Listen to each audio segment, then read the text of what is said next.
सत्यों जय गुरुदेवाय नमः। सर्वस्त्र विद्यमान परम पूज्य स्वामी जी महाराज, परम पूज्य महान संत सम्राट जी महाराज के श्री चरणों में कोटि कोटि प्रणाम। आदि गंगा माता गोमती के श्री चरणों में कोटि कोटि प्रणाम। 88,000 ऋषियों की पावन तपोभूमि को कोटि कोटि प्रणाम। सतयुग तीर्थ की पावन धरा पर शांति मेला में इस आध्यात्मिक सत्संग सभा में बैठे हुए मेरे गुरु भाई बहनों, माताओं, बड़े बुजुर्गों, बच्चे और बच्चियों, आप सभी को सादर सत्यों जय गुरुदेव। आज 23 मार्च है। हम आप सब पुनः एक बार इस आध्यात्मिक सत्संग सभा में बैठे हुए हैं। अभी कुछ समय पहले अलीगढ़ से आए हुए डॉक्टर हरेन जी और सीतापुर से आए हुए मास्टर साहब ने अपने विचारों को अपने हिसाब से रखा। कई वक्ताओं ने भी अपनी बात रखी। भारतीय सभा सेना की राष्ट्रीय अध्यक्षा विश्री कुमारी संगीता शर्मा जी ने भी अपने ओजस्वी राजनैतिक परिचर्चा में अपने संदेश देते हुए परिवर्तन और संतमत की बात और नेताजी सुभाष चंद्र बोस के उन राज रहस्यों के बारे में बड़े विस्तृत व्याख्यान दिया। भारतीय सभा सेना के राष्ट्रीय संचालक जी ने भी अपनी बात मजबूती के साथ रखा और समाज में अपने द्वारा किए जा रहे कार्यों की चर्चा किया। मेरे धर्म प्रेमी गुरु भाई बहनों, मनुष्य का जीवन एक ऐसा तर्पण होता है, चाहे वो महात्मा हो, चाहे वो राजनेता हो, चाहे वो किसान हो, चाहे वो मजदूर हो और चाहे वो भिखारी ही क्यों न हो। एक ऐसा तर्पण होता है जब वो माँ के गर्भ से जन्म लेता है और उसकी जैसे जैसे उसकी बाल्यावस्था बढ़ने लगती है, उसकी विचारधारा प्रखर होने लगती है, वो अपने रास्ते की तरफ आगे बढ़ने लगता है। माता पिता भी ये देख करके अचंभित रह जाते हैं कि मेरा बेटा ये संतमत की तरफ जा रहा है या ये राजनीतिक परिक्षेत्र में जा रहा है या ये समाज सेवा के परिक्षेत्र में जा रहा है। ये एक बड़ा विषय है। जैसे परम पूज्य स्वामी जी महाराज ने जब इस मृतलोक में आए या नेताजी सुभाष चंद्र बोस इस मृतलोक में आए या हजारों लाखों राष्ट्रभक्त क्रांतिकारी जन्म लेकर के इस मृतलोक में जब आए, तो क्या इनके माता पिता ने ये परिकल्पना किया था कि आज जो बेटा मेरे कोख से जन्म ले रहा है, कल ये इतना बड़ा महात्मा बन जाएगा, इतना बड़ा राजनेता बन जाएगा, इतना बड़ा क्रांतिकारी बन जाएगा। कभी लोगों ने परिकल्पना भी नहीं किया होगा। लेकिन समय काल परिस्थिति और उस प्रभु की जो इच्छा, उस हिसाब से लोग अपने अपने कदम आगे बढ़ा देते हैं। आज जैसे परम पूज्य स्वामी जी महाराज अपने संत मत के अभियान को आगे बढ़ाते हुए अपने गुरु के दादा गुरु का आदेश का पालन करते हुए आगे बढ़ते हुए समाज के उस दर्पण में स्वयं को देखने के बाद ये देखा कि वास्तविक रूप से इस दुनिया में बदलाव चाहिए, एक नैतिकता का पाठ चाहिए, एक आत्मा और परमात्मा के उस भेद रहस्य को चाहिए जिसको लोग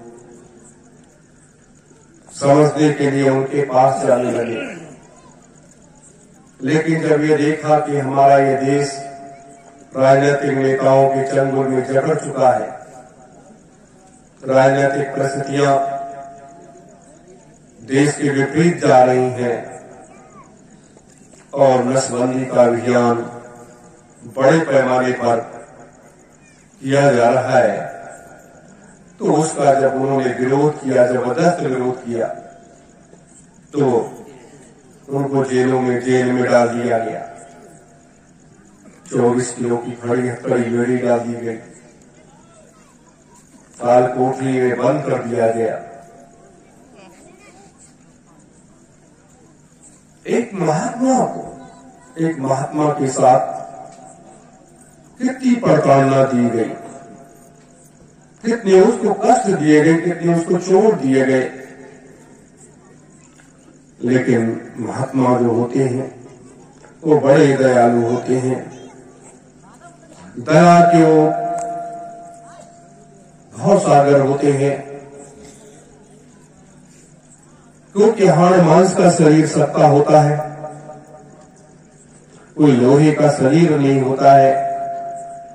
लेकिन जिसके पास आध्यात्मिक शक्तियां होती हैं वो अपने शरीर को वज्र बना लेते हैं, अपने शरीर को इस तरीके से ढाल लेते हैं कि हर परिस्थिति में, हर मौसम में, हर तरीके से वो अपने को समाहित कर लेते हैं। मेरे धर्म प्रेमी गुरु भाई बहनों, यही वो सार है जिसको लोग नहीं समझ पाते हैं। और जब वो अपने थोड़े बहुत अपने कामों को अंजाम देना शुरू करते हैं तो लोग उनके उस रास्ते पर चलने का प्रयास भी करते हैं। जैसे मुझेहना आश्रम में पूज्य संत सम्राट जी जब रहते थे तो एक टाट को लपेटते थे और उनके पास कुछ नहीं था। 9 फीट के ऊंचे ऊंचे बाड़े बने थे, उसी में एक छोटी सी झोपड़ी रखी हुई थी, उसी के अंदर वो रहते थे और बालू की रेत पर वो लेटते थे। बालू की रेत पर जब लेटते थे तो लोग और न कुछ खाते थे न कुछ पीते थे, समय के बड़े पाबंद थे कि सुबह अगर 7 बजे निकलना है तो 7 बजे से लेकर के 7 बजे तक वो बैठे रहते थे। कठोर तप था, कठोर साधना थी। मैंने तो साथ में रह करके बहुत कुछ देखा। तो ये महात्मा, वही कहा गया है कि अगर महात्मा इस जगत में नहीं होते तो ये संसार जल करके खाक हो जाता। अपने तपोबल से, अपने उससे इसको बचा करके वो रखते हैं और इस तरीके से रखते हैं कि कहीं किसी प्रकार की कोई तकलीफ किसी को ना होने पाए। अपने शब्दों की मर्यादा को बहुत संभाल करके व्यक्त करते हैं कि हमारे शब्दों से कोई आहत न हो जाए, किसी को तकलीफ न हो जाए। ये संत मत की मर्यादा होती है। मेरे धर्म प्रेमी गुरु भाई बहनों, लेकिन जो महात्मा राष्ट्रवादी विचारधारा के लोग होते हैं, वो हमेशा उस राष्ट्र के बारे में सोचते हैं, हमेशा अपने को उस राष्ट्र में तर्पण किए रहते हैं। सारे ज्ञान को, सारी भक्ति को, सारी शक्ति को वो अपने उस राष्ट्र के लिए, उस देश के लिए लगा देते हैं। इसलिए लगाते हैं कि हमारा ये देश सुरक्षित रहेगा, तभी तो हम आप सब इस देश में रहेंगे। अगर हमारा देश ही नहीं सुरक्षित रहेगा तो हम इस देश में रहेंगे कैसे? मेरे धर्म प्रेमी गुरु भाई बहनों, ये एक बड़ा सार है और इस सार को हमें समझना चाहिए, जानना चाहिए। और ये संतों के पास जब जाओगे तभी आपको मिलने वाला है, वैसे मिलने वाला नहीं है। आज इस मुक्ति दिवस के दिन, शहीदी दिवस के दिन, अगर हम पूर्ववर्ती सरकारों का बखिया उधेड़ना शुरू करें तो ये इस मंच की मर्यादा के खिलाफ में, क्योंकि इंदिरा सरकार ने जो कुछ किया, उस समय जो हालात परिस्थितियां थी, उसका परिणाम उनको मिल गया, उनके परिवार को उसका परिणाम मिल गया। आज की जो सरकारें कर रही हैं, इसका परिणाम उनको भी मिलेगा। इससे कोई बच नहीं सकता है, कोई नहीं बच सकता है। जैसे माननीय अटल बिहारी वाजपेयी जी देश के प्रधानमंत्री हुआ करते थे, उनके कार्यकाल में लगभग 1400 बूचड़खाने खुले और उन 1400 बूचड़खानों में कितने जानवर कटते रहे होंगे, क्या होता रहा होगा।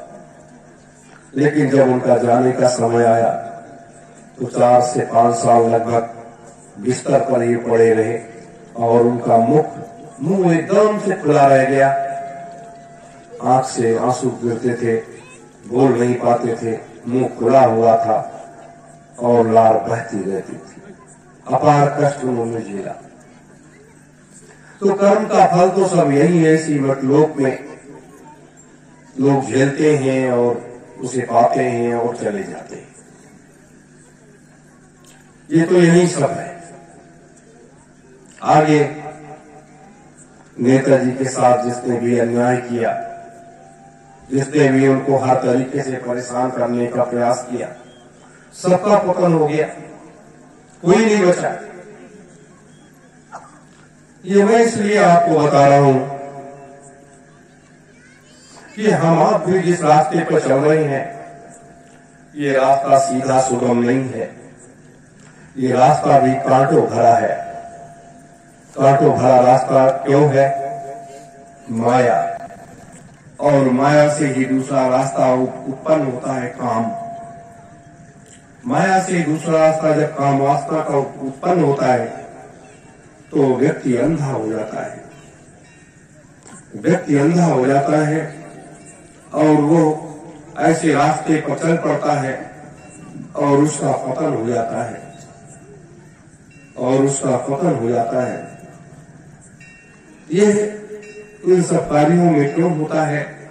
ये कलयुग का प्रभाव है, कलयुग का राज है। कलयुग के राज में हम आप सब जी रहे हैं, सांसें ले रहे हैं। तो हमेशा जब हम अपने गुरु के श्री चरणों में हमेशा अपने को अर्पण किए रहेंगे, हमेशा गुरु को अपने में याद करते रहेंगे, तो अपने गुरुदेव स्वयं कहते हैं कि मेरे बच्चे बच्चियां जब चलते हैं तो उनके तलवे के नीचे मेरी हथेली लगी रहती है कि कहीं मेरे बच्चों को कांटा न चुभ जाए। और जरा सा अगर हम अपने गुरु से अपनी निगाहों को हटा लिए तो ये सारी मुसीबतें, ये सारी परेशानियां आकर के खड़ी हो जाएंगी। जब ये मुसीबतें, परेशानियां आपके सामने खड़ी हो जाएंगी तब आप क्या करोगे? आपका मार्ग अवरुद्ध हो जाएगा और आप दूसरे रास्ते पर चल पड़ोगे। मेरे धर्म प्रेमी गुरु भाई बहनों, इसलिए हमेशा इन चीजों का आप कितने ही क्यों ना महान बन जाओ, चाहे जितना महान बन जाओ, चाहे जितना बड़ा आदमी बन जाओ, लेकिन हमेशा छोटा बन करके जीना, हमेशा अपने गुरु को ही सबसे बड़ा मानना, उसको हमेशा अपने सर माथे पर रखना और हमेशा इस संसार का सबसे छोटा व्यक्ति बनकर के रहना। जब संसार में सबसे छोटा व्यक्ति बनकर के रहोगे, समाज, देश, देवी देवता, गुरु सब आपके देख रेख में ही लगे रहेंगे कि मेरे बच्चे बच्चियों में किसी प्रकार का कोई घमंड नहीं आया है। ये मैं इसलिए बता रहा हूं कि आने वाला समय जो है वो जब तीव्र गति से आगे बढ़ेगा, मानवता का संदेश या आध्यात्मिक क्रांति और वैचारिक क्रांति का संदेश जब जन जन के बीच में जाएगा तो लोगों की समझ में आने लगेगा। लोग आपके साथ जुड़ते चले जाएंगे, आपके साथ कदम से कदम मिलाते चले जाएंगे, आपके रास्ते बनते चले जाएंगे। मेरे धर्म प्रेमी गुरु भाई बहनों, इसलिए जैसे निरंजन भगवान ने किया, निरंजन भगवान ने क्यों ये किया? इसलिए किया कि 3 लोग 14 भुवन 9 खंडों की संरचना करने के बाद, उसके बाद 35 करोड़ देवताओं की संरचना किया, 10 करोड़ शंभू की रचना किया, 9 करोड़ दुर्गा की संरचना किया। सारी व्यवस्था करने के बाद, सारी व्यवस्था करने के बाद जब ये देखा, ब्रह्मा विष्णु महेश को सारी जिम्मेदारियां दे दी, लेकिन जब भी पिता का दर्शन न मिल पाना, आद्या महाशक्ति का श्राप, और उस रास्ते का एक संकल्प खाली कर लिया कि मैं इन सारी जिम्मेदारियों से अब मैं मुक्त हूं, और जब तक हमारे पिता का दर्शन नहीं हो जाएगा, जब तक हम किसी प्रकार की कोई जिम्मेदारी नहीं संभालेंगे। तो ये मृत लोक है जहां पर हम आप बैठे हुए हैं, ये मृत लोक है। बड़े बड़े संत महात्मा आए और जब उन्होंने ये समझ लिया कि अब मुझे यहां रहने की आवश्यकता नहीं है, तो उस शरीर को यहीं पर छोड़ दिया और इस शरीर को छोड़ करके पुनः वो अपने घर चले गए। अब यहाँ के लोगों ने तो उस घर को देखा नहीं है कि वो घर कैसा है, किस तरीके से वहां रहा जाता है। वहां भी क्या इसी तरीके से हमारे बीवी बच्चे हैं, परिवार है, मकान है, क्या है, वहां तो ये सब कुछ है ही नहीं है। तो जब वहां ये सब कुछ है ही नहीं है तो आप क्या करोगे? मेरे धर्म प्रेमी गुरु भाई बहनों, इसीलिए हम आप सब सत्य के उस मार्ग के राही हैं जिस मार्ग पर हम आप सब लोग चल रहे हैं, और लगातार अनुवत उस लक्ष्य पथ की तरफ आगे बढ़ रहे हैं। मेरे गुरु भाई बहनों,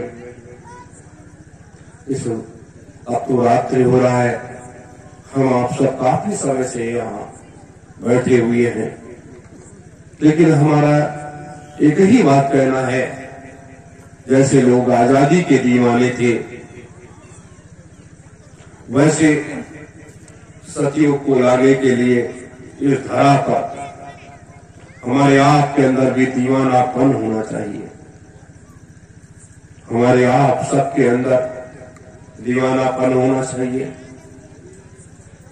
कि सतयुग को इस धरातल पर लाने के लिए जो भी कार्य योजनाएं हैं, जो भी व्यवस्थाएं हैं, उसमें हम लोग बढ़ चढ़ करके हिस्सा लेंगे, बढ़ चढ़ करके सारे कार्यों को करेंगे और तभी आप इसमें सफलता दर सफलता की सीढ़ियां चढ़ते चले जाओगे। जैसे एक संकल्प पूज्य संत सम्राट जी महाराज के आदेश अनुसार लिया गया कि प्रत्येक पूर्णिमा को हवन का कार्यक्रम होगा। माता पूर्णिमा को प्रसन्न करना, उनसे आशीर्वाद प्राप्त करना और आशीर्वाद प्राप्त करने के बाद उस कदम को आगे बढ़ा देना, जिस कदम की प्रतीक्षा जितने भी लोग अपने लोग जुड़े हुए हैं सब लोग कर रहे हैं और ये संसार भी कर रहा है कि ये कदम कब बढ़ेगा, क्या होगा। तो ये ब्रह्मा विष्णु महेश समस्त देवी देवता ये तो सब लोग मदद करेंगे आपकी, ये जानेंगे कहा। जैसे आपने देखा कि एक हनुमान जी का स्थान, नवरात्रि माता का स्थान, आदि गंगा माता का स्थान सबका है। तो ये क्या है? ये हमारी आस्था के केंद्र है। जैसे ये हमारे शरीर में क्या है? मन और मूत्र भरा हुआ है, मन और मूत्र भरा हुआ है, लेकिन इसी में ये ब्रह्मांड है और यहाँ पर एक मंदिर, मन रूपी मंदिर, चाहे हम उसे कह लें, चाहे उस देवता के स्थान कह लें या कुछ, इसी शरीर के अंदर तो सब कुछ है। जैसे एक चिप होती है, उस चिप में कितनी चीजें आप 16 जीबी, 14 जीबी, 28 जीबी, 60 जीबी आप लोड कर देते हो छोटी सी चीज में, तो आपके इसमें कितनी जीबी लगा हुआ है जो जन्म से लेकर के आखिरी सांस तक खत्म नहीं होता। इसमें क्या क्या चीज है? अगर इसको सारा ब्रह्मांड, सारी संरचना, सब कुछ आपके इसमें है, लेकिन कारण क्या है? वो एकदम से बंद है। और जब ये बंद है तो आप खोल नहीं पा रहे हो। जब ये खुल नहीं पा रहा है तो आपको कुछ दिखाई नहीं दे रहा। जैसे हम आपको देख रहे हैं, आप मुझे देख रहे हैं, बस यही तो है। लेकिन इसके अंदर का क्या है, इसमें क्या है, वो हम लोग नहीं देख पा रहे हैं। और जरूरत इन्हीं चीजों की है देखने की। हम लोग आते हैं, यहाँ की व्यवस्थाओं में लग जाते हैं, साधना के परिक्षेत्र में बैठ नहीं पाते। अगले कर्म से प्रयास करेंगे, कार्यक्रम से, कि साधना का एक समय कार्यक्रम का और एक समय साधना का जरूर बनाया जाए। एक समय साधना का और एक समय कार्यक्रम का, क्योंकि आपके लिए जरूरत है आध्यात्मिक चेतना जागृत करने की, आत्मा रूपी परमात्मा को पहचानने की। और जब सतयुग का जब आपके पास इसमें दिखाई देने लगे कि सतयुग का ये क्या व्यवस्था है, कैसे होगी, आपको किसी से पूछने की जरूरत नहीं, उस फिल्म को देखने की जरूरत नहीं है। आप वो फिल्म तो आपके अंदर है, वो खुल जाएगा तो आप अपने अंदर में वो सारी चीजें देखते रहोगे और आप करोड़ों को दिखा करके तैयार कर दोगे। आप करोड़ों को दिखा करके तैयार कर दोगे। मेरे धर्म प्रेमी गुरु भाई बहनों,